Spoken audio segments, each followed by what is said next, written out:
Tigas siya. Tapos parang natatanggal yung ano ko, yung mga, oh.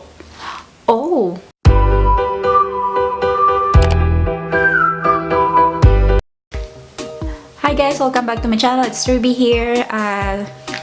Okay, I want to put a disclaimer first before I start reviewing this product that I'm about to review.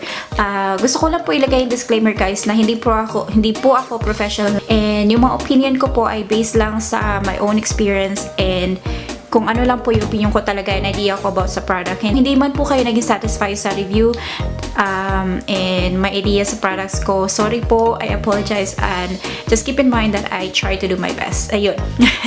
So, okay. So, ang product na review natin ngayon ay itong product by Rire. Ito yung Rire nga ba siya? R-I-R-E. Bubble Lip Mask. Ganito yung kanyang packaging, and I got this one from yesstyle.com. And okay, I will read the description first and then the instructions on what to do and how to do it or how to use it.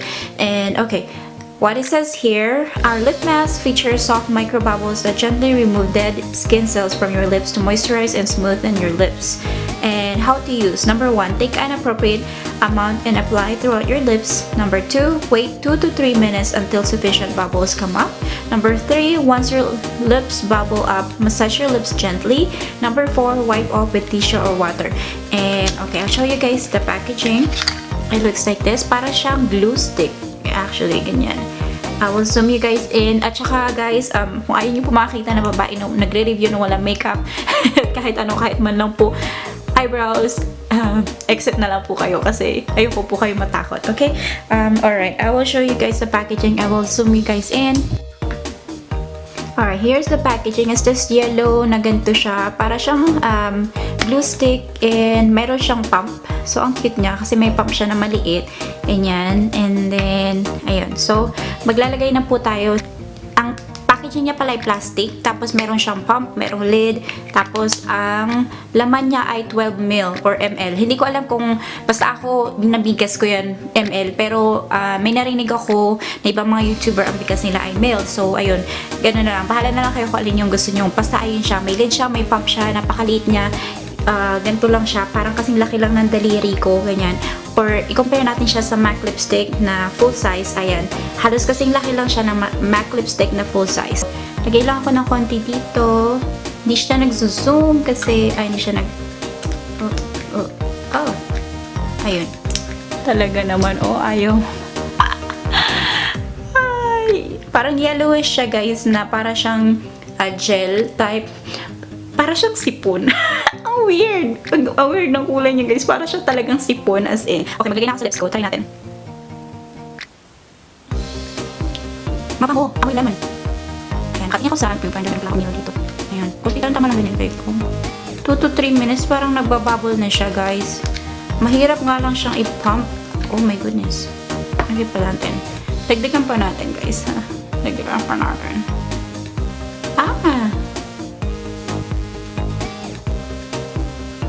Gusto ko ngayon is for dry kasi nagkakaroon na ng anong siguro ka nakita.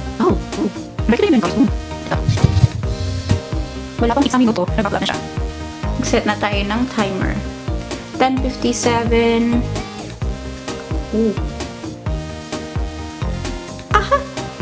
Guys, yung feeling niya, nakakakiliti siya sa lips. Talagang nagbabubble up siya. Nakakakiliti siya. Ano ba yan? Alright, guys, 2 minutes is up. So, stop na natin. Tagalin natin. And then, we'll see kung ano yung magiging, nung lips ko. Kung magiging malambot pa siya, smooth ba talaga, or tingnan natin. Okay, alright guys, I'm back. So, parang nawawala na yung bula, pero punasan pa rin natin siya. So, ayan. Ito, may tissue na ako dito. And, tagalin natin. Oh my god, nung natuyo siya guys, tingnan nyo, parang meron siyang cast ng bulaan dyan. Parang naging kulay green. Gaya natin. Ayun o, nakikita nyo ba? Tigas siya, tapos parang natatanggal yung ko, yung mga, oh my god. Tingnan nyo yan, naging parang makulay yung lips ko. Oh, pinkish. Kissable. Ayan, matanggal nito ah. God, guys, ang lambot ng lips ko. Tapos nawala yung mga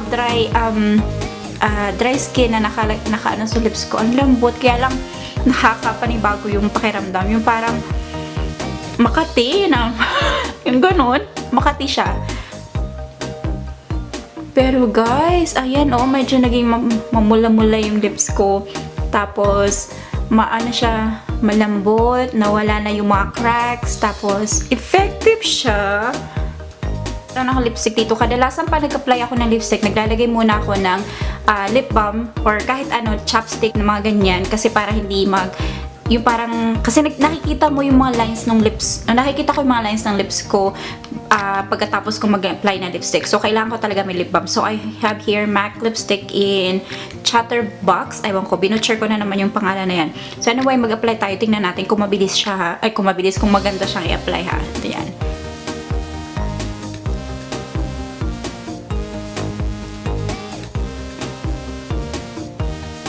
Uy! Guys, mas magandang i-apply yung lipstick after gumamit nun. Tsaka parang mas smooth talaga yung application. Ayun na. Ayan. Kadalasan pag nag-apply ako nitong lipstick na to, makikita talaga yung mga fine lines sa lips ko. Tapos nai-emphasize niya. Pero ngayon wala. Papam! Ayun oh, ang ganda. Anyway guys, kung i-rate ko tong product na to, 5 out of 5. Kasi nag-smoothen talaga yung lips ko, tapos ang bilis niya lang i-apply at ang liit niya, yung parang ano bang tawag dun? Yung madali lang siyang dalhin kahit saan, kahit, diba? Ilagay mo lang sa bag mo, bilisan lang, tapos kapag feeling mo dry yung lips mo, maglagay ka lang nito, 1-2 minuto, nagbabubble up na siya, and then wipe off mo lang, kahit na lang sa girls powder room, ganun, yung nasa labas ka, tapos bigla na lang, oh, my lips medyo dry. So, ayan, lagyan mo niyan. Sa akin, guys, talaga 5-star siya kasi yung lips ko, lalo na ngayon, very dry. Tapos, lagi, ayun, crack nga siya. And mahirap mag-apply ng lipstick, diba? Alam nyo naman yan, tayo mga lipstick lovers out there na ayun, mahirap talaga mag-apply na lipstick kapag dry yung lips mo tapos nagka-crack. So, effective siya guys. I highly recommend this. Bumili na kayo kung mayroon kayong makita nito sa Pilipinas or kahit saan. Style.com ko to nabili guys. So, ilalagay ko yung link down below kung interested kayo. Hindi po ito sponsor video pero effective siya guys sa akin. Napakalaking bagay nito kasi nga laging dry yung lips ko. So yeah, thank you guys for watching. Hopefully you thumbs up this video and subscribe down below kung hindi pa kayo nakasubscribe. Click that red button down there. Please and support my channel. Thank you so much for watching and